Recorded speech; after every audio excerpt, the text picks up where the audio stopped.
Mabiro wadhi nyime kama piny owacho gikone ogolo duonde ka otenore kod wach mar mbolea moro malikore ni ne owuok e piny mar Russia mosebedo ka imiyo jopur e pacho ka.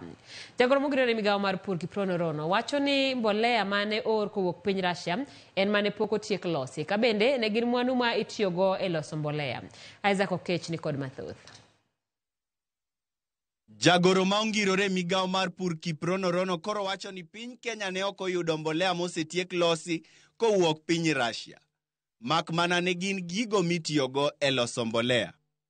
Weche Rono biro bang' weche mag manen jalup jatend piny Rigathi Gachagua kwedo piny owacho ewi uso mbolea mane onego mi jopur nono.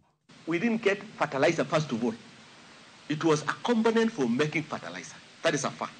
Omedo ni piny Kenya ne oyudo gunde 600,000 mag mwandu mag loso mbolea kowuok Russia. Ka mwandu go ok owinjore tigo aching' e puodho nyaka losgi. Piny owacho ne omanyo kambi ma pacho ka mar chungo, riwo kendo loso mbolea ma owinjore kod lo ma pacho ka gino mane onyuolo gunde 2 million mag mbolea. If we made mistake, we are ready to go to jail. Give us the jail number. Don't take us through the process of saying we need to go to court. We are as guilty as charged if you think that is a mistake we made. Okang' makamano.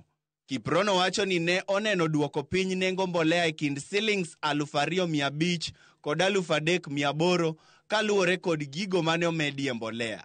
Isaac Okech, Ramogi TV.